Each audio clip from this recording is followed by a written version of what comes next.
Halo guys, assalamualaikum warahmatullahi wabarakatuh. Kembali lagi dengan saya Ahmad Dias Ahmad Dhani Podcast Kumoy. Nah, pada pembahasan kali ini kita akan membahas tentang dewasa. Apa sih dewasa itu dan karakteristiknya dewasa itu apa aja dan bagaimana seseorang bisa disebut dewasa. Nah, mau tahu kan? Kita lihat di pembahasan berikut ini.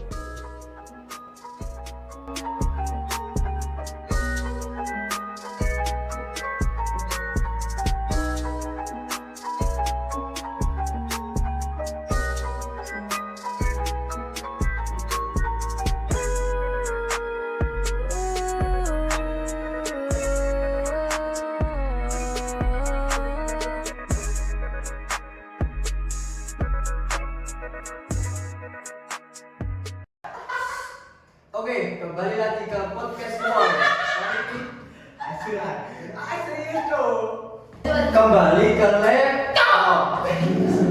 Oke guys, kembali lagi bersama kami. Kali ini saya tidak sendirian, saya bersama rekan-rekan. Nah, menurut kalian apa sih dewasa itu dan gimana seseorang bisa disebut sebagai orang dewasa? Kalau menurut saya masa dewasa itu kalau secara teoritis itu tuh dibagi menjadi dua. Nah yang pertama itu dewasa dini dan yang kedua adalah dewasa madya. Apa sih dewasa dini dan dewasa madya itu? Nah kalau dari dewasa dini itu ibaratnya kamu tuh masih masa-masa perkenalan dari masa dewasa. Nah yang kan kamu kan awalnya dari masa remaja terus menginjak masa dewasa dini baru dewasa madya. Nah, dewasa dini itu tuh kamu masih belajar gimana sih fase dewasa tuh kayak gimana, masih beradaptasi mungkin dari segi emosional, dari segi pola pikir, terus dari segi kognitif juga atau pola pikir tadi. Nah, yang awalnya kamu di remaja itu kamu mutan terus emosi yang membludak-bludak. Nah nanti itu kamu ketika di dewasa gini tuh mungkin sifat kamu itu tuh masih ada gitu loh, belum hilang. Jadi kayak mungkin bakal hilang tapi cuma sedikit gitu.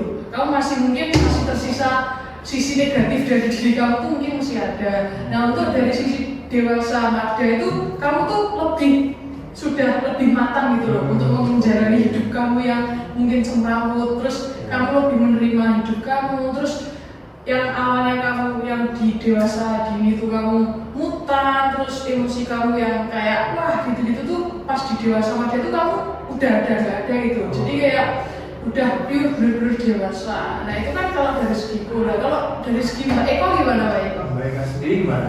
Kalau saya kayak lebih ke kita tuh kayak kan banyak keinginan. Kayak jadi kita tuh kayak ya udah keinginannya tuh dikesampingin dan yang diutamain diprioritasin ya kebutuhan. Oke. Jadi menurut skala prioritas ya. Kalau menurut saya dewasa itu juga tergantung dari kebudayaan suatu negara. Kalau di negara maju biasanya bisa dikatakan dewasa itu kalau seseorang sudah mempunyai pekerjaan tetap dan sudah menetap di suatu rumah gitu. Kalau di negara berkembang seperti Indonesia ini bisa dikatakan dewasa kalau sudah menikah. Atau sudah lebih dari umur 21 tahun. Oh berarti kalau umur pasifan itu berdasarkan kulturnya ya? Iya, karakter dari suatu negara itu sendiri. Sebentar guys, kok gelap ya? Terus untuk pada masa kuliah begini itu cara merubah secara cepat sifat kekanak-kanakan menjadi dewasa itu seperti apa ya? Oh, berarti cara merubah sifatnya dari anak-anak menjadi ke dewasa gitu ya? Masa kuliah saat ini. Kalau menurut saya sih perubahan sifat bisa didukung dari faktor sosial kita bergaul ya. Kalau teman kita sudah unggah-ungguhnya sudah bagus, ya kita bisa jadi tiang gitu ya. Berarti kita harus menyesuaikan. Hati-hati dalam pergaulan itu Ya, secara dewasa bergabung sirkel atau ya jangan terpengaruh itu sangat-sangat, kalau menurut saya itu sangat-sangat berpengaruh pada fase kita menjadi dari remaja menjadi dewasa, itu sangat berpengaruh menurut saya. Berarti pertemanan itu sangat penting ya Mas? Iya. Oke. Kalau dari saya sendiri ya betul tadi yang dikatakan Mas Ivan. Jadi kalau kita awal mula kuliah kan kita tuh kayak bingung kita tuh mau masuk ke circle kan, kayak bahasa gaulnya circle, masuk ke circle mana. Jadi kayak kita tuh ya sebanyak mungkin membangun relasi. Terus kita tuh kayak filter sendiri buat diri kita, kayak di circle itu kita itu positif atau enggak. Ya kalau memang udah terlalu jauh atau negatif, ya kita tahu lah batasannya. Kita sekedar kenal, sekedar ya kalau diajak main ya main, tapi tidak terjerumus Ya. dalam negatif. Kalau memang segitu. Nah kalau menurut saya itu dari kedua aspek itu juga harus dimulai dari sisi religinya. Sisi religi juga. Bagaimana cara kita pada Tuhan kita itu bagaimana, terus kalau saya itu di sisi sosio emosional, terus memfilterisasi bagaimana cara kita bergaul, kita tuh juga harus lebih mendekatkan diri sama yang bikin kita gitu loh, kayak semakin kuat iman kita kan semakin nggak goyang kan, mental kita, terus pola pikir kita kayak nggak gampang terjerumus gitu loh. Berarti dari sisi religi itu bisa Iya, berpengaruh bisa dari sangat berpengaruh malah. fase dewasa ini ya. Iya. Ya sebenarnya saya bertanya kayak gini loh, kayak seseorang itu dikatakan dewasa yang matang itu kalau pada ukuran mahasiswa yang kuliah itu masuk ke semester berapa, atau tergantung dari pribadinya masing-masing? Kalau menurut saya kalau fase dewasa dari setiap orang itu menurut saya itu berbeda-beda gitu loh. Tidak berpacu kayak umur sekian terus semester sekian. Kalau menurut saya beda. Oke, kalau di teorinya dari umur sekian sampai sekian. Kalau di teori seperti itu. Tapi kalau menurut saya itu dewasa itu tidak mengenal umur menurut saya. Dewasa tidak mengenal umur, Mbak. Tua itu pasti, dewasa itu pria. Kembali Pak. Iyalah. Betul itu. Oh. Kayak ada yang semisal umurnya 20 tapi pola pikir terus ciri-ciri dia betul kayak apa sih, kayak nggak ada sama sekali gitu loh. Dia udah tua tapi tidak menunjukkan sikap dewasa, itu kan sama aja gitu. Kayak berarti kan kalau menurut saya itu dari segi umur atau semester itu sangat tidak pengaruh, jadi tergantung dari individu itu sendiri. Dari Mas Iman ada usulan atau Wes cukup lah.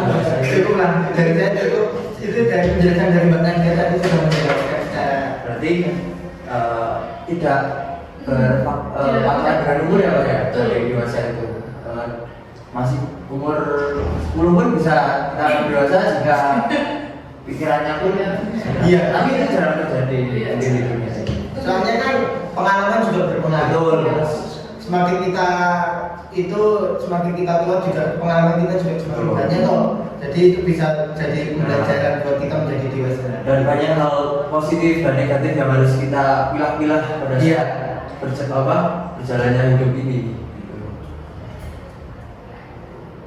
Kalau di perkembangan sosio emosional yang kita dapatkan dari pelajaran Pak Hermawan kan ada dua toh. Ya. Yaitu ada validasi konsensual dan friendship.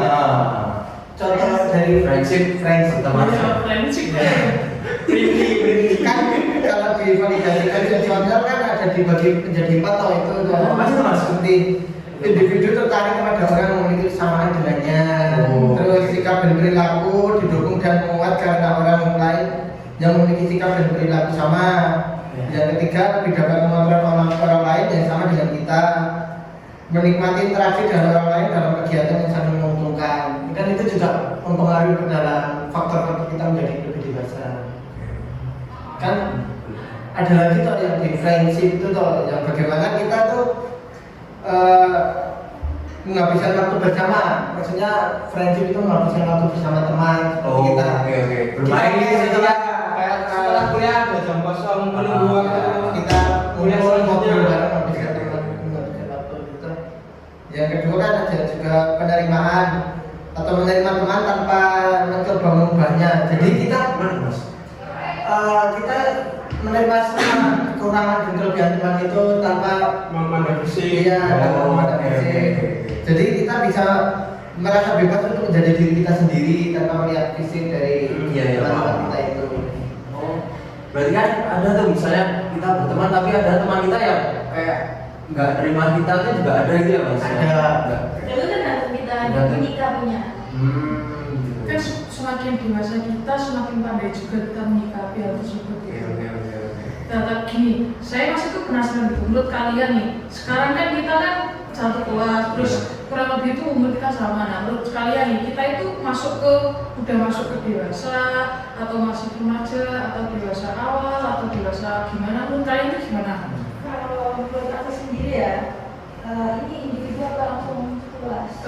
Ya, Individu. Kalau aku sendiri kayak masih pada dewasa awal, karena aku masih merasa ya aku tuh masih dari remaja peralihan ke masa dewasa. Jadi ya belum, masih kayak Transisi gitu ya Mbak ya? Transisi gitu ya? Oke. Saya juga masih pada tahap dewasa awal sih, soalnya saya suka nggak bisa kontrol emosi kalau sama orang gitu. Masih gampang terpancing lah karena bercanda-bercanda yang kurang saya sukai. Maksudnya saya juga tahu, tapi saya juga tahu mana yang benar sama yang tidak, tapi kan tergantung kita yang menyesuaikan saja. Nah, kan ini tadi kan dalam tanda kutip kan kalian kan menjelaskan sisi negatif dari kalian kan, kayak misal Mas Irfan, kayak dia Mas Irfan tuh belum bisa mengontrol emosinya, kayak masih bisa menggebu-gebu gitu loh. Nah, dalam kasus tersebut kayak bagaimana sih caranya kalian itu buat mengantisipasi biar nggak kayak gitu lagi? Padahal kan dalam tanda kutip kan kalian tuh udah masuk ke fase dewasa, walaupun kita tuh masih dewasa awal gitu loh. Bagaimana caranya kayak menyikapinya? Mulai dari siapa ya? Menurut saya tentang yaitu evaluasi diri kita sebagai dewasa kan harus juga bisa toleransi sama orang, bagaimana kita menyikapi suatu tindakan yang dilakukan sama orang, kita ini berbaliknya bagaimana terhadap orang tersebutnya. Di sini ya itu menekankan rasa toleransi sama teman juga harus diprioritaskan dalam menuju dewasa ini sih menurutnya. ya kalau menurut saya sendiri ya kayak kita tuh mau berbuat apapun kerugiannya, dampak yang dihasilkan dari perbuatan kita, apakah itu merugikan orang lain, baik orang lain maupun diri kita sendiri. Jadi kita tuh ya udah tahu lah, kayak kita tuh umur segini udah cukup tahu lah. Oh, berarti kayak berpikir dulu sebelum melakukan gitu ya. Terus Mas Juni? Ya kalau menurut saya sih Cara menyikapinya ya Mas? ya jangan langsung menyalahkan gitu kan. Harus pikir dulu.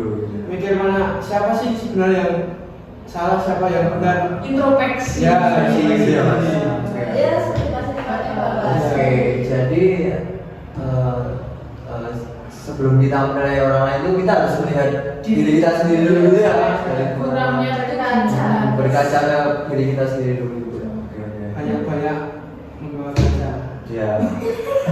Jangan kaca spion. Nah, kalau semisal nih, kan kita kan cara menyikapi diri Anda sendiri ketika kalian berbuat negatif. Nah, kalau semisal nih teman kalian kayak depan kalian kalau lagi kuliah, terus atau kelompok kalian lagi berbuat onar pas lagi ada dosen itu gimana? Cara kamu menyikapi teman kamu itu gimana?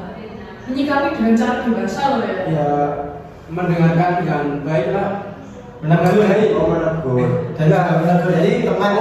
Saya kasih contoh ya, misalnya dosen kita menyuruh kita untuk membuka Google Classroom. Nah, tapi teman kamu tuh malah membuka scroll TikTok gitu loh. Nah, itu gimana caranya kita tuh menyikapinya gitu secara dewasa ya? Nah, itu Secara dewasa sih menurut saya sih menegur dengan secara baik ya pelan-pelannya.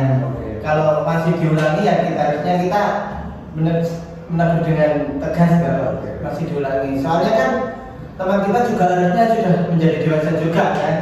Harusnya sekarang dia sadar kalau itu salah ya harusnya tidak diulangi lagi. Tapi kan setiap individu kan berbeda-beda kan. Apalagi kalau anaknya ngoyel ya. Nah, iya lah.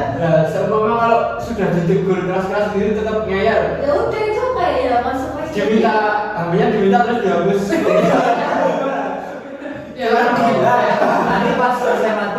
lagi. Gantian DJ-nya yang nyambung. Itu contoh yang salah. Salah ini mas. Ya intinya kita tuh menegur, ya tahu batas gitu loh. Kita kalau orangnya emang susah ditegur ya udah kembali ke dia aja. Yang penting kan Yang kita kita juga kan.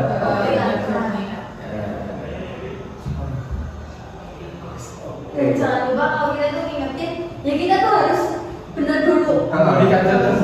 Ya, kayak jangan sampai kayak udah kita ngingetin, Malah Kita kita bisa di belakang main PES, jadi kan kayak apa ya? review, PES. Waduh ya. Kita negur, kamu tuh Ondo. kering. Ternyata kita di belakang Sama. malah main game, itu kan sama aja juga. Jadi kita harus lihat diri kita dulu gimana sebelum men-judge orang lain. Oke, cukup menarik sekali pembahasan kita pada podcast kali ini. Nah, dapat disimpulkan podcast kali ini kita, yaitu ada satu konklusi dari Mas Bumi tadi, ya, yaitu adalah tua itu pasti, dewasa itu pilihan.